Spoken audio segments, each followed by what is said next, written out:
I am so excited to show you guys the brand new future star for the Cleveland Indians. What's going on, guys? It's Fuzzy. Welcome back to yet another MLB The Show 20 video. The first thing that I have to say is thank you to San Diego Studios, the people that make MLB The Show. They have given me so many opportunities to break some breaking news to you guys, and that's exactly what we're going to be doing today. We will be revealing the newest addition to the game. Now, this is going to be part of the team affinities, so if you guys have not gotten to 70 points in the Cleveland Indians team affinity, make sure you guys go do that because you do not want to miss out on this card. And I don't want to waste any more time. You guys the best. Make sure you subscribe because we have MLB The Show content coming out every single day. I think that we have a lot of fun on this channel. But without further ado, the brand new addition to the Cleveland Indians team affinity, a future star who absolutely rakes. You're going to like this guy.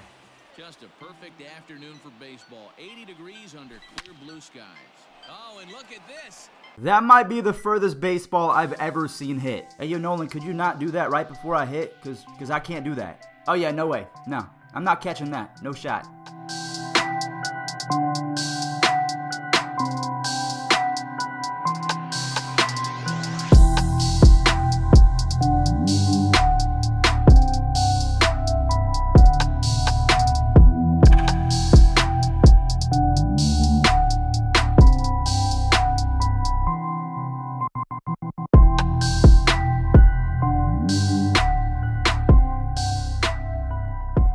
So there you guys just saw it. Nolan Jones, just the sound of the baseball hitting his bat, you know that this guy is going to be an absolute savage inside the batter's box. So I don't know if you guys have ever watched my videos, but I really like the face of the franchise, Matt Olson. And a big reason why is because, one, he's got insane power and he has a few different secondary positions. And that is the exact same reason why I love Nolan Jones of the Cleveland Indians. So he's 6'2", he weighs about 185 pounds, so he's a pretty slender guy, but the ball jumps off his bat like really no one else I've seen from an Indians prospect, maybe aside from Bobby Bradley. But Nolan Jones has 96 and 106 contact power versus righties. He is going to destroy baseballs, and he's actually pretty good against lefties as well. He has 73 contact and 98 power. So just to let you guys know that when you're playing the game engine really likes to reward the 80+ power guy. So let's say that you have a guy with 79 power and you have a perfect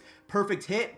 It's not going to go as far as if he had 80 power. So you want guys with 80+, and this guy has it against both pitchers. Now, I do want to say his vision is going to be a little bit tough if you're talking about Hall of Fame and legend, but I absolutely rake with Joey Gallo, who has 28 or 38 vision, something low like that. Matt Olson smashes baseballs. I'm pretty sure that both of those guys have lit you up this year, and their vision is below 60, so don't worry about that. The offense is going to be absolutely nuts if we're talking about Nolan Jones. And my favorite part is the fact that he can play 4 different positions. So let's say that you have Gary Sheffield over at third base and you don't want to move him. That's okay. You could put Nolan Jones at first base and he's going to be really good. He has the pretty average reaction, but that 95 arm, that's going to come in handy if someone's trying to cheese you and go home. You can just fire it. You got him pretty easy, and also he's a lefty bat. So I think, in my opinion, I love having lefties at first base just because, I don't know, I'm better with lefties in this game, and I think MLB The Show 20 is pretty prevalent with right-handed pitchers, so I think having a lefty, it just makes it easier to see the ball. The contact is there against righties, the power is there against both sides of the pitchers, and it's just, the 59 vision, it's going to be manageable. Now, if we talk about his defense, we talked about how he has 4 different positions.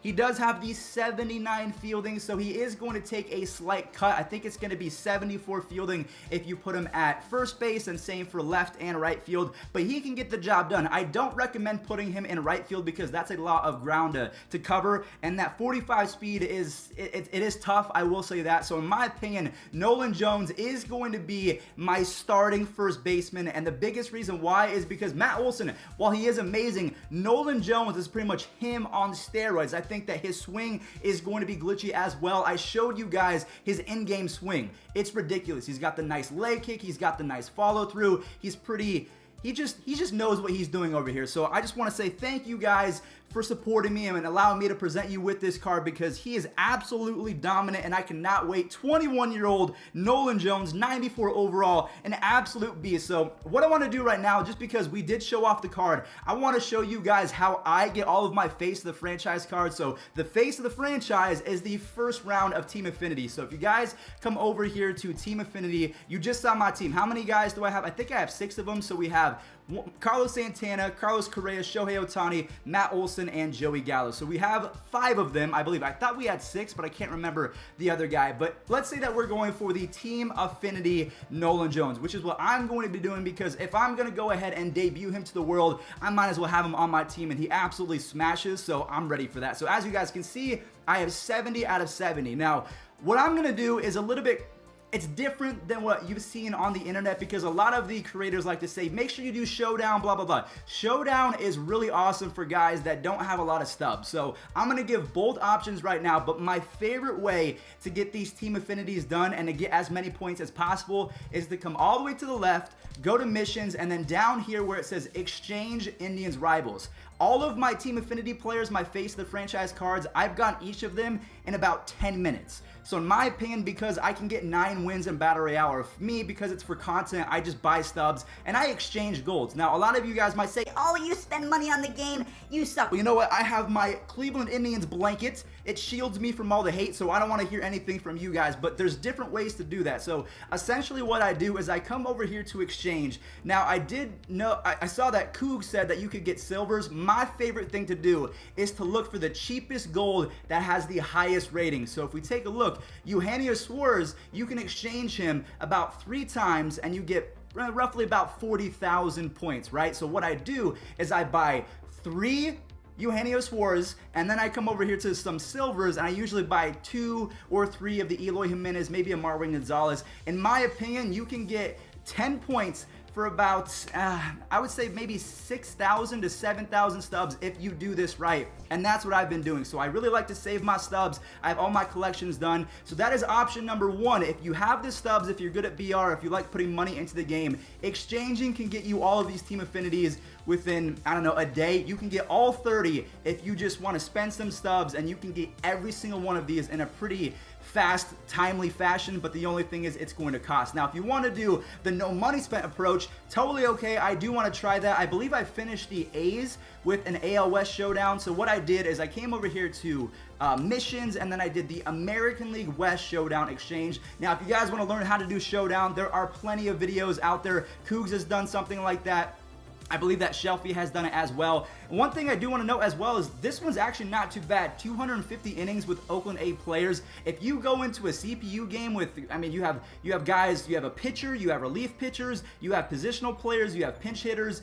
I mean, you can really stack up the innings pretty quick. So let's say you have 45 points. You can do this one in about an hour and save yourself some stubs so you don't have to do the exchange. But honestly, the A's is super easy because you can get, I really like to go for Roberto Osuna and Carlos Correa because they don't go for a lot of stubs. So you can purchase, I usually buy 10 at a time. So it's about 20,000 stubs, and that can sometimes get me, you know, 30 Team Affinity points. So that's exactly what I do, and that's what I'm going to do for this next stage. You guys can call it stupid, you guys can call it cheap or anything. Obviously, it's not cheap, but you know what I mean, the word. It's like, oh, it's cheap to do because it's so easy and you're not really grinding. To be honest with you guys, I am not a big fan of sitting in my chair and looking at a screen for hours and hours on end, only for me to fail a showdown, and then it's a complete waste. So I like to really manage my time. I like to go outside and have some fun. So I do the exchange, but if you guys are no money spent, there's absolutely nothing wrong with doing March to October and showdown. But that's pretty much going to wrap it up for me today, guys. Thank you all so much for watching. If you did enjoy, go ahead and subscribe and leave a like on this bad boy. Do you think that Nolan Jones is going to be your end game third baseman, first baseman? Maybe he's a pinch hitter, maybe he plays left or right field, because honestly, him in left field might not be that bad considering his fielding's still going to be a silver, but he's going to have a diamond arm, so he can make up for a lot of ground. But we saw Taylor Trammell, we've seen a whole bunch of different cards, so I'm going to go ahead and leave it right there. Thank you to San Diego Studios for allowing me this opportunity. What an absolute whirlwind of a life that I live. I never would have thought that this was happening, so I owe it to you guys. This reveal is 100% yours. I'll catch you on the next one. Peace out.